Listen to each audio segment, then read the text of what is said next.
Welcome to the Flora Sage Podcast, a place where we help you create a life you're excited about.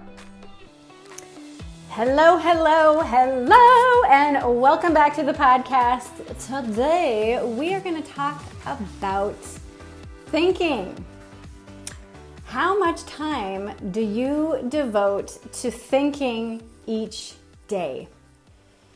Think about an issue that you have right now, whether it's some weight that you want to lose, maybe some financial stuff that you want to get in order. Maybe it's your spiritual practice or the lack thereof. Maybe it's a work issue, whether it's for your business or if you work for somebody else. Maybe it's a relationship that isn't in flow or isn't as in flow as you want it to be. Do you give yourself time to think about how to solve that issue? Or are you in reactionary mode? Now, for most of us, we live our lives in reactionary mode. Something happens outside of us, boom, we react. The thing that happens is when we get clear about the phase of life that we're in and the priorities that we have within that phase, you become so sure of the little 1-degree shifts that you need to make to get where you want to go that you are no longer going to be in reactionary mode.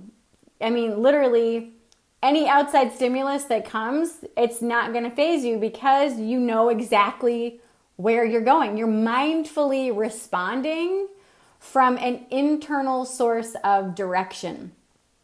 Now, most people are just way too busy and their lives are too filled up with all the types of clutter for them to even recognize that stopping for 30 minutes to think about an issue is even an option. They think, oh, I'll just think about it whenever I'm driving to work or whenever I'm doing this or whenever I'm doing that. But because they're multitasking, you literally are focusing on the other thing that you're doing, and on the side, just kind of thinking about or pondering whatever it is that issue is that's going on in your brain. So there really is no downtime whatsoever. Now, this can lead to burnout. It can lead to anxiety or depression or the feeling like, oh my God, I'm never going to be able to catch up. I mean, I felt this way years ago after I finished college. Now, I went to college late, for those of you who don't know, and I graduated in 2009. And that same year, I stumbled upon a book called How Successful People Think. And in the book, John Maxwell talks about the 11 different ways to think in our lives. And I was like, whoa, this is like revolutionary. So I'm going to share with you what those 11 different ways are.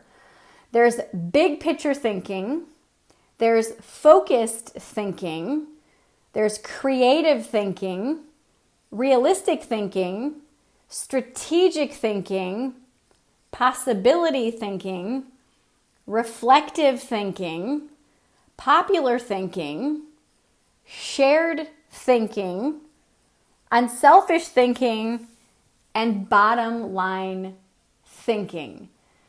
Now, after I read this book, first of all, it blew my mind because I knew, as he was explaining these, I'm like, oh yeah, of course that's a way to think. But I didn't think about it and I didn't really internalize it enough to action it in my life. And after I read this book, I made it a point to spend 1 day per month just thinking about my life and my business. And I actually implemented this in my business in the form of our planning parties. And I gave myself the opportunity to look at, okay, what's going right? Like what's going good and what's not going good? What's not going right? And I also, during these times, asked myself, okay, how can I think differently about the things that I wanted to address or the things that weren't going right?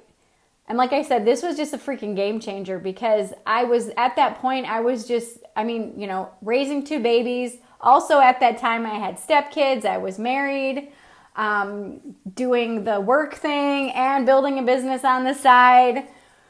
And my life was very, very busy. And I forced myself the first couple of months to take one day off of everything and just think. At first it was painful because I was like, ugh. I'm a very action-oriented person. But these days gave me the opportunity and gave me the chance to stop taking action. Now, someone who has ADHD, this was really, really big because, like I said, I was just so used to, and I grew up in a home that we didn't have downtime, really. I mean, if you weren't doing something, you were being lazy. And so it was a pride thing of the more busy you are, the more successful you should be, or what it was kind of like a badge of honor, like, oh, you're constantly being busy, you know. And now I focus more on productivity than busyness. But I felt like I was actually able to feel the space in my life and what it actually felt like, and if it felt good or if it felt bad, instead of just being in the space and just having that busyness.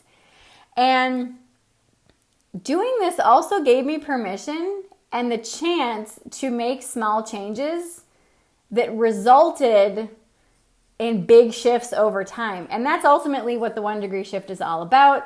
It's one of the reasons why I wrote my book, because those little 1 degree shifts literally give you your dream life by default. So right now, I want you to think about an issue that you have in your life right now. Just one issue, not a bunch of, just one thing. Think about one thing that you have in your life right now that isn't going the way that you want it to. Now I want you to think about, what ways have you tried to fix it? Have you just pondered it? Have you read a book about, how to learn how to fix it? Have you watched a YouTube video? Have you listened to a podcast? Have you hired a coach? Or have you just recognized the issue in your life and then complained about it? I've been there before. But if you feel called out, this is for you to perk up and say, okay. Another thing is, have you recognized the issue and then just surrendered the thought of just, well, this thing is just going to be a part of my life and I don't like it, but I can't change it. So for the issue that you have, for whatever this issue, I want you to think about it, get it clear in your brain. What type of thinking do you feel that you need to implement in order to find a solution? What type of thinking do you feel that you need to implement in order to find a solution for this? Is it big picture thinking? Would it be maybe bottom line thinking? Maybe strategic thinking?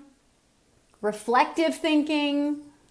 This is big, because when you can pinpoint and when you give yourself space to think and you give yourself the opportunity to look at the different ways and different types of thinking, you give yourself the opportunity to save so much time, because you're getting out of reactionary mode and you're getting into responsitory mode. You're getting into that space where you can mindfully respond to what's going on in your life. This is, like I said, this is a game changer. And when I work with my clients who are very reactionary, I rein them in and we look at how they can think about and approach the issues in their life differently. So I put the link to this book in the show notes. I want you to check it out if you're guided to.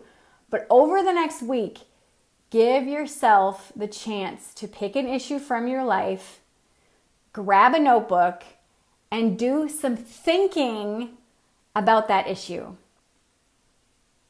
And ask yourself, what is the most strategic way, or basically, what type of thinking do I need to use for this issue? And I'm actually going to go through them again, so grab your notebook if you want to take notes. Big picture thinking, focused thinking, creative thinking, realistic thinking, strategic thinking, possibility thinking, reflective thinking, popular thinking, shared thinking, unselfish thinking, or bottom line thinking. Now, typically what I do when I have an issue, I look at all the different types of thinking and I'm like, I'm going to pick 3 types of thinking. Which one should I start with? And then what's the bridge that I'm going to use to get to that end result? And then what is the end result thinking that I want to implement?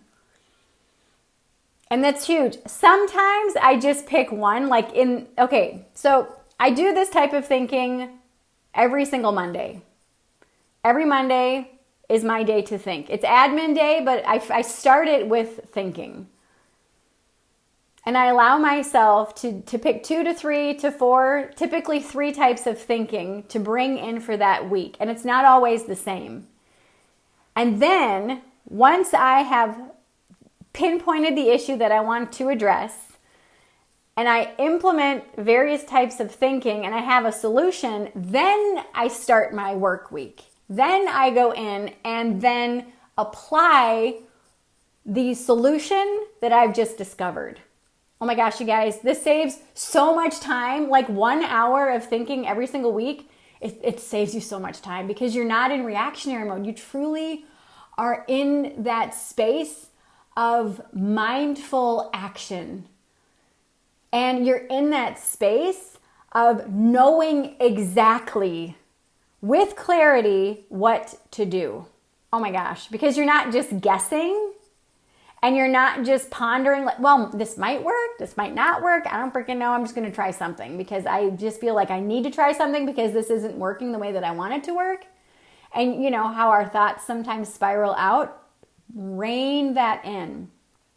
I promise you, when you give yourself time to think, a solution will arise that's going to work wonders in your life. Oh my goodness. And then apply it to the 1 degree shift. What's one thing that I can do today to get me closer to this solution, to get me closer to this thing that I want in my life? Just one action, one tiny thing. And that could be a mindset shift. It could be pausing for a moment before you respond. Whatever it is. But I promise you, when you give yourself permission to just think and you make space for that, magic happens. Magic happens. Woohoo! Well, I hope this serves you today. I love you and I will see you in the next episode. Also, if you've been loving these episodes, it would mean the world to me if you would rate this podcast on iTunes. A 5-star rating is what I always aim for. Thank you for listening to today's podcast episode. All links mentioned are in today's show notes.